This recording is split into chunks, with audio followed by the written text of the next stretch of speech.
Hello everyone. इस video में string के ही एक और अनदर ऑपरेशन को हम लोग यहाँ पे परफॉर्म करने वाले हैं। इस ऑपरेशन का जो हमारा नाम है, हम स्ट्रिंग को कैसे कंपेयर करें उस चीज़ को यहाँ पे समझने वाले हैं। दोस्तों, इस प्रोग्राम में बहुत सारे बच्चों को कन्फ्यूज़न होता है और कन्फ्यूज़न डिफरेंट डिफरेंट लेवल पे होता है। उस कन्फ्यूज़न को दूर करने की आज हम कोशिश करेंगे। स्ट्रिंग के केस में अगर बात करें कंपैरिजन की, तो हमारे पास बना बनाया एक फंक्शन है string dot H header file का ही strcmp नाम का। और strcmp नाम का जो हमारे पास बना बनाया फंक्शन है वो स्ट्रिंग को कंपेयर करता है। और जनरली हम तीन चीज़ों पे काम करते हैं कि पहली वाली स्ट्रिंग जो है दूसरी वाली स्ट्रिंग से हम कंपेयर करके ये देखते हैं कि क्या दोनों स्ट्रिंग बराबर तो नहीं है। दूसरा तीसरा केस ये हो सकता है कि जो स्ट्रिंग वन है वो छोटी है स्ट्रिंग टू से। और इसके अलावा ये केस हो सकता है कि जो स्ट्रिंग वन है वो बड़ी है स्ट्रिंग टू से। तो मतलब लेस देन, ग्रेटर देन और इक्वल टू की बातचीत होती है। अब ये तीन चीज़ तो हमें क्लियर हो गया कि हम ये देखेंगे कि दोनों स्ट्रिंग में से कौन सी, क्या मतलब स्ट्रिंग बराबर तो नहीं है, कहीं स्ट्रिंग वन छोटी तो नहीं है।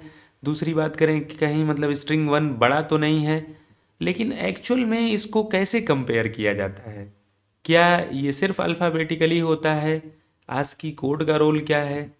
केस सेंसिटिविटी का इसमें क्या रोल रिस्पॉन्सिबिलिटी है? अगर कहीं पे हम कैपिटल एच लिख रहे हैं, कहीं पे स्मॉल एच लिख रहे हैं, तो कौन बड़ा होगा?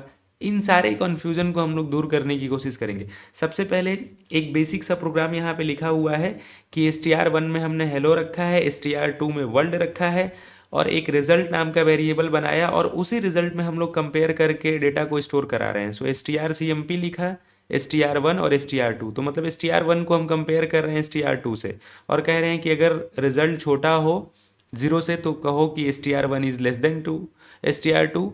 एल्स इफ अगर रिजल्ट बड़ा हो 0 से तो str1 ग्रेटर हो मतलब str2 से।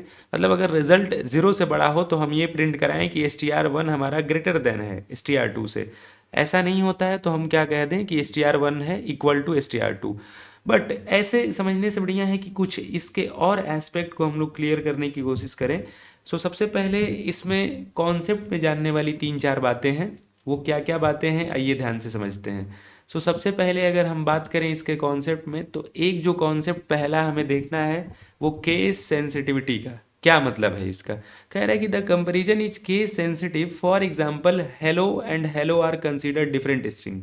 मतलब केस सेंसिटिव का रोल 100% यहाँ पे होता है। अगर आपने स्मॉल कैप मतलब एच लिखा है और कैपिटल लेटर में एच लिखा है, दोनों ही डिफरेंट कंसीडर किए जाएंगे।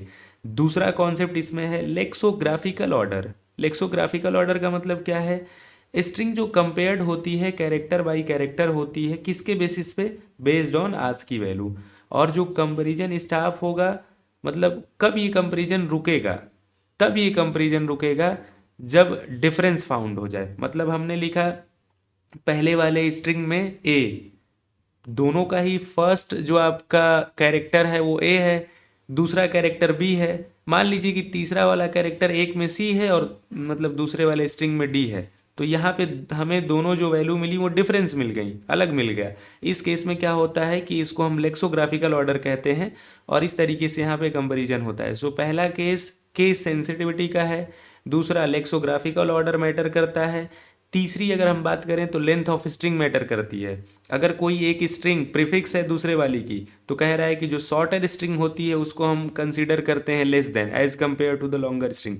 फिर कह रहा है कि रिटर्न की अगर हम बात करें तो देखिए बेसिक बेसिक पॉइंट है। इन सारी तीनों चीज़ों को अगर आप ध्यान से नहीं समझेंगे तो फिर प्रॉब्लम आती है। पहला केस सेंसिटिविटी का, दूसरा लेक्सोग्राफिकल, तीसरा लेंथ ऑफ स्ट्रिंग की बात कर रहे हैं कि अगर कोई स्ट्रिंग प्रीफिक्स है दूसरे की, जो शॉर्टर स्ट्रिंग होगी उसको लेस देन माना जाएगा और जो बड़ी वाली होगी उसको बड़ा माना जाएगा। फिर कह रहा है कि मतलब फिर कह रहा है यहाँ पे कि रिटर्न वैल्यू का क्या रोल है। तो रिटर्न वैल्यू में अगर हम देखें तो अगर ज़ीरो रिटर्न करता है तो दोनों ही स्ट्रिंग इक्वल हैं। अगर नेगेटिव वैल्यू रिटर्न होती है तो कहा जा रहा है कि जो फर्स्ट स्ट्रिंग है वो लेस देन है सेकेंड स्ट्रिंग से। दूसरा कह रहा है कि अगर पॉजिटिव वैल्यू रिटर्न कर रही है कब ये ऐसा होगा, जो पहली स्ट्रिंग है वो ग्रेटर होगा सेकेंड स्ट्रिंग से। तो ये बेसिक बेसिक बातें हैं कॉन्सेप्ट के केस में, case sensitivity, lexicographical order, length of string, क्या रिटर्न पे क्या मैटर होता है। अब एक बड़े से प्रोग्राम को देखते हैं और इसमें चीज़ों को क्लियर करने की कोशिश करते हैं। ध्यान से देखिए, इस प्रोग्राम में हमने एक हेडर फाइल लगाया हैज़ इंक्लूड stdio.h, और सिंपल इस प्रोग्राम को हम लोग आसानी से कर सकते हैं।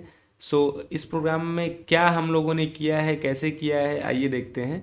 सो हेडर फाइल शायद यहाँ पे हम लोगों ने मिस कर दिया है, एक बार देख लेते हैं। चलिए ठीक है। तो हमने क्या किया है यहाँ पे, अब इसका पूरा एक मैनुअल मेथड हम लोग देखते हैं कि एक्चुअल में ये कैसे काम होता है।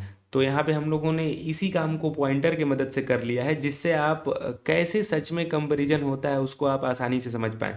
सबसे पहले हम लोगों ने क्या किया, एक कंपेयर स्ट्रिंग नाम का फंक्शन बनाया, और कंपेयर स्ट्रिंग नाम का फंक्शन बनाने के बाद जो हम लोगों ने यहाँ पे काम किया है वो एक पॉइंटर क्रिएट किया। क्या पॉइंटर, ये जो पॉइंटर है वो फर्स्ट स्ट्रिंग के लिए एक तरीके से हमने कांस्टेंट कैरेक्टर पॉइंटर बनाया है, इसी तरीके से हमने दूसरे स्ट्रिंग के लिए कांस्टेंट कैरेक्टर पॉइंटर बनाया है, और इसका रिटर्न टाइप हम लोगों ने क्या रखा है, वाइड रखा है। इसका मतलब ये है कि जो ये फंक्शन है वो किसी वैल्यू को रिटर्न नहीं करेगा। सो कंपेयर स्ट्रिंग नाम का हमने यहाँ पे एक फंक्शन बनाया, उस फंक्शन में दो पैरामीटर पास किया। क्या पैरामीटर पास किया, constant character pointer str1, constant character pointer str2।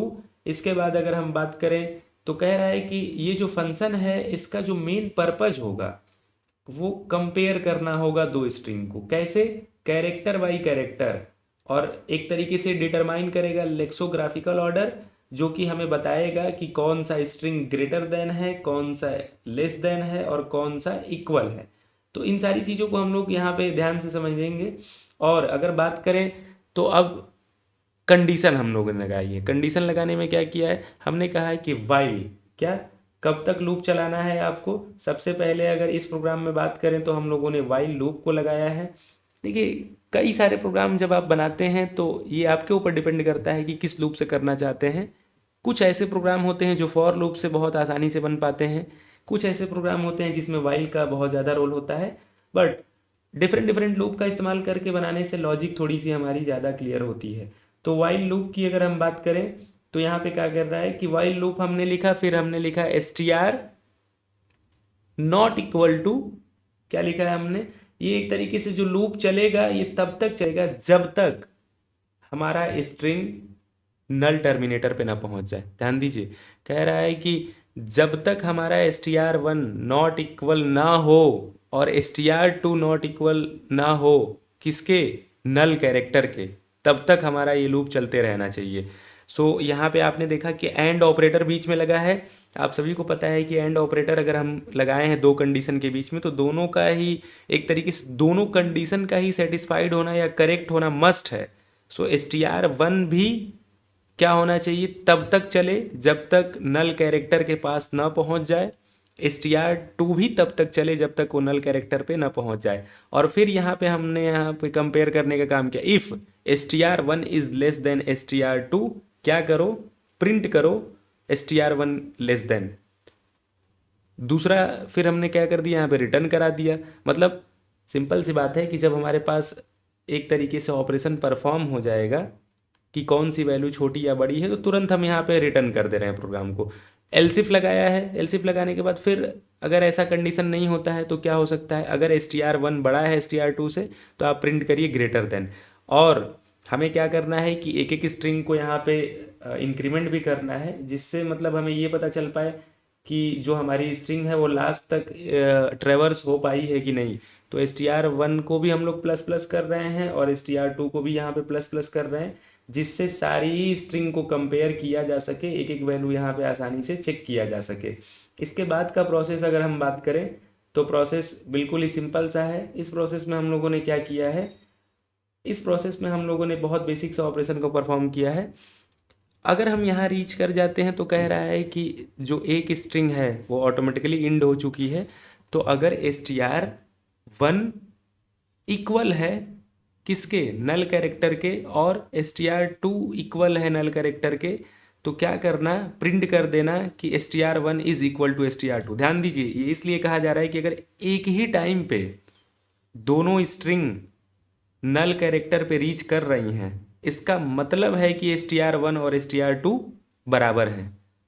बराबर नहीं होता तो एक ही साथ नल कैरेक्टर पे पहुंचता ही नहीं, क्योंकि इसका रिप्रेजेंटेशन में ही हमने कॉन्सेप्ट में ही पढ़ा था कि जहां वैल्यू डिफरेंस होता है फिर ये कंपेयर करना स्टार्ट होता है, तो अगले कैरेक्टर पे बढ़ता ही नहीं अगर बराबर नहीं होता तो str1 अगर नल कैरेक्टर पे पहुंच गया एक ही साथ, इसके साथ साथ str2 भी नल कैरेक्टर पे पहुंच गया, इट मीन्स कि हमारा जो str1 है इक्वल है। ऐसा अगर नहीं होता है तो फिर क्या होता है, कह रहा है कि else if str1 is equal equal to null character, so print करिए क्या, str1 इज लेस देन। अगर ऐसा भी नहीं होता है तो आप क्या प्रिंट करिए, str is greater than str2। तो ये 3 स्टेप था और इन तीनों स्टेप का इस्तेमाल करके हमने डिफरेंट डिफरेंट एस्पेक्ट को देखा है। देखिए अब ये तो फंक्शन वाली पार्ट हो गई कि कंपेयर स्ट्रिंग में क्या क्या कैसे कैसे करना है, कब ग्रेटर देन हमें प्रिंट करना है, कब हमें स्मॉलर देन प्रिंट करना है। हमने यहाँ पे फंक्शन को डिफाइन किया, कंडीशन चेक किया, और इसके बाद मेन जो हमारा स्टार्ट हो रहा है इसमें ध्यान दीजिए, हमने कुल टोटल 6 स्ट्रिंग बनाए हैं और पॉइंटर का इस्तेमाल किया है, और डिफरेंट डिफरेंट तरीके से हम लोगों ने यहाँ पे हेलो को लिखा है। पहले वाले हेलो में आपने देखा कि हमने एच को स्मॉल रखा, इसके बाद ई रखा, डबल एल कर दिया और ओ कर दिया, और str2 में आपने देखा कि एच कैपिटल है और इसके बाद के सारे आपके कैरेक्टर जो हैं वो स्मॉल हैं, और सबको अलग अलग यहाँ पे हम कंपेयर करने का काम कर रहे हैं। सो str1 str2, मतलब इस वाली लाइन से हम लोग str1 और 2 को कंपेयर करेंगे जो कि रिप्रेजेंट करेगा केस सेंसिटिविटी वाले केस को। str3 और 4 को करेंगे, मतलब ये जो दोनों वैल्यू हैं ये कंपेयर होंगी। ये क्या रिप्रेजेंट करेगा, लेक्सोग्राफिकल ऑर्डर का मतलब क्या है। इसके बाद हमने str1 और str5 को कंपेयर किया, ये क्या शो करेगा, इक्वल वाले केस को। ध्यान से देखिए, str1 में जो वैल्यू लिखी गई है सेम वही आपका str5 में भी है, तो ये इक्वल शो कराएगा। और लेंथ के डिफरेंस वाले केस की अगर हम बात करें तो str1 और 6 वाले में देखेंगे, आपने देखा कि ये वाली छोटी वैल्यू है, ये वाली बड़ी है, तो लेंथ का छोटा बड़ा होना कैसे रिप्रेजेंट करता है उस चीज़ को हम लोग यहाँ पे देखेंगे।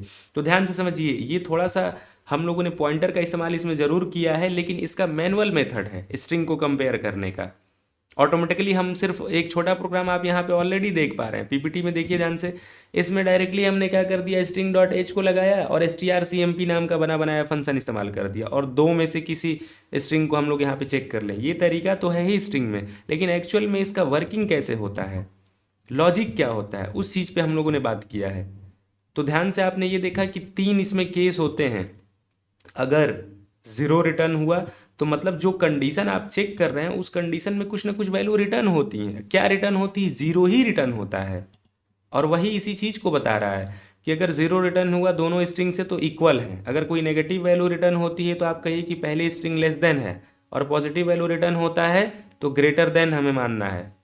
और इस सीक्वेंस को भी ध्यान में देखना है कि हम किसको किससे कंपेयर कर रहे हैं। str1 str2 हर जगह आपने देखा कि अगर str1 str2 है तो सबसे पहले हमने यहाँ पे str1 को लिखा है। आप कंपेयर के केस में भी देखिए ध्यान से, str1 str2 str3 str4 str1 str5। तो अगर सीक्वेंस उल्टा करेंगे तो फिर प्रॉब्लम होगा। तो ये एक प्रॉपर वे है जहाँ पे हम लोगों ने एक फंक्शन को बनाया है, जिस फंक्शन में हमने कैरेक्टर एक तरीके से कांस्टेंट पॉइंटर का भी इस्तेमाल किया है। पॉइंटर का इस्तेमाल करके एक एक कैरेक्टर को हम लोग कंपेयर करने का काम कर रहे हैं, और according to the specific condition हम चेक कर रहे हैं। तब तक लूप चल रहा है जब तक दोनों ही स्ट्रिंग के हम नल कैरेक्टर के पास नहीं पहुंच जाते हैं, और स्ट्रिंग str1 को भी प्लस प्लस कर रहे हैं, जिससे हर एक नई कैरेक्टर को हम चेक करते पाएँ, ट्रेवर्स करते पाएँ। मतलब str1 में प्लस प्लस किया, एक अगर हमारा कोई कैरेक्टर चेक हो गया तो उसके अगले वाले तक जाएं। इस काम को करने के लिए हम str1 और str2 को प्लस प्लस भी कर रहे हैं, और सिंपली हम मेन सेक्शन में कई सारे केस को ले लिए हैं, कॉन्स्ट कैर पॉइंटर बना के str1 str2 str3 str4 str5 str6, और डिफरेंट डिफरेंट तरीके से हेलो को लिखा है और चेक किया है कि अगर साइज बड़ा हो तो क्या होगा। अगर हमारा किसी एक कैरेक्टर में जो पहला वाला अल्फ़ाबेट है वो स्मॉल है तो क्या इसका इफेक्ट पड़ेगा, ग्रेटर है तो क्या पड़ेगा। तो कहने का मतलब ये है कि डिफरेंट डिफरेंट एस्पेक्ट से आप जब समझेंगे तो स्मॉल लेटर कैपिटल लेटर क्या रिजल्ट होगा, इन सारी चीज़ों को आसानी से आप समझ पाएंगे। अब चार चीज़ों को हम लोगों ने यहाँ पे कंपेयर किया है, STR1, STR2, STR3, 4, और डिफरेंट डिफरेंट टाइप में आपने यहाँ पे रिजल्ट को अगर देखा तो देखिए हेलो और हेलो को कंपेयर किया जा रहा है, इसमें जो एच है वो स्मॉल लेटर वाला एच है, तो इसलिए कह रहा है कि hello is greater than hello, because जो इसका आस्की कोड होता है वो बड़ा होता है। फिर हमने देखिए यहाँ पे अगर स्टार्टिंग में देखें तो HEE तक तो दोनों में ही सेम है, लेकिन यहाँ पे एलो आ गया, सो ये को ये ग्रेटर कंसिडर करेगा लेक्सोग्राफिकल के हिसाब से।